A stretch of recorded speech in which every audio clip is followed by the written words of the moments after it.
Hello friends, welcome to this live stream about historic reflection, and today is March 5th. So a very important incident happened today. This is related to Copernicus, and in the year 1660 on March 5th, his work, which is basically about the heliocentric model of the solar system, was placed as a forbidden text by the Catholic Church. So this happened today, and so let us analyze this particular historic event, and let us begin by understanding who was Copernicus.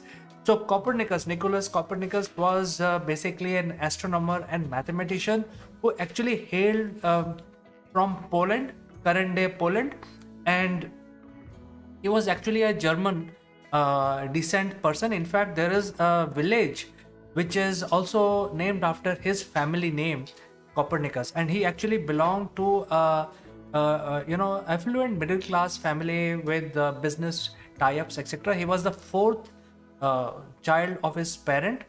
Both of his parents were quite successful and educated. So Copernicus basically was quite educated, and his interest in mathematics and astronomy was quite profound. So he kept working on various models, observation, and he actually formulated the heliocentric theory of planetary bodies. Now, when we talk about heliocentric theory, it's basically going against the church of those days.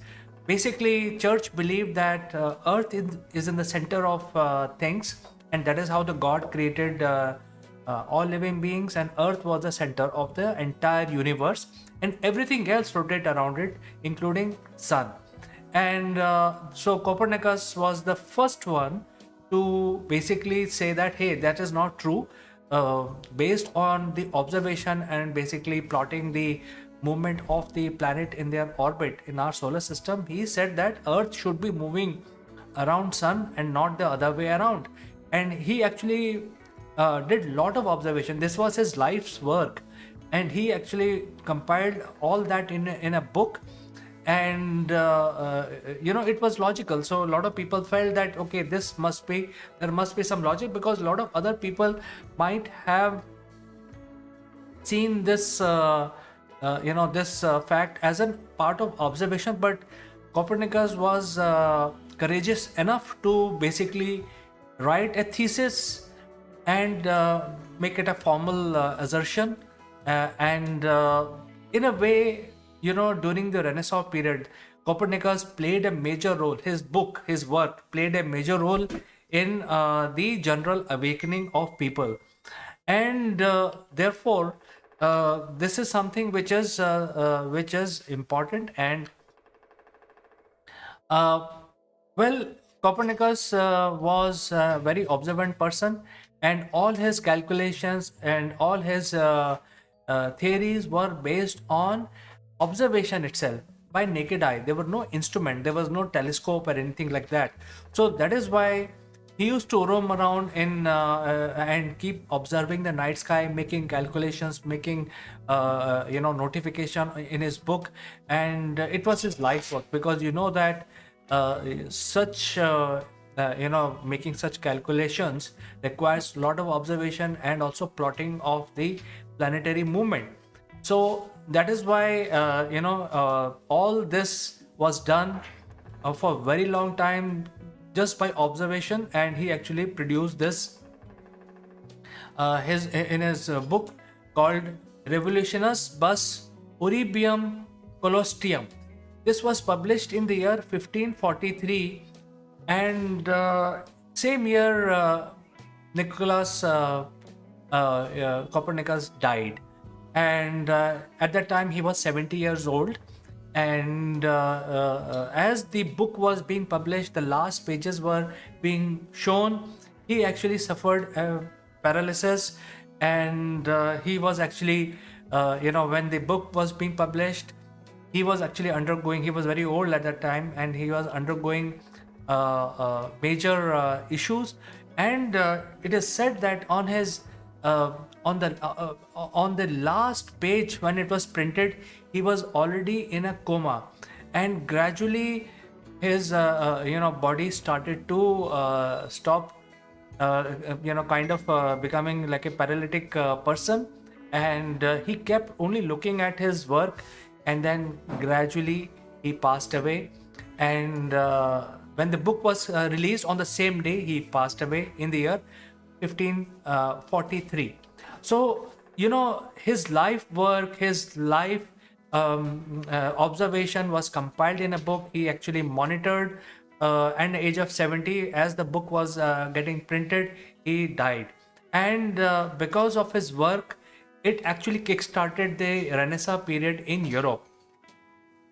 Well, nothing happened for next 60 years, nearly 60 years, almost three generations, when the church realized. In fact, church was always against this kind of work, or church has been saying that the God created Earth being in the middle, and sun rotates around, and Copernicus' work actually said that no, that is not the way. So church was always against his book. But even church to wake up and ban his work, it took 6 decades. So today, on March 3rd, in the year 1660, the church bans his work and forbid reading and writing, reading and writing about that work by anyone. And the church used to be so strong in those days, and going against this forbidden law, if you try to publish this book, read it, or analyze it, it would end up in a death penalty.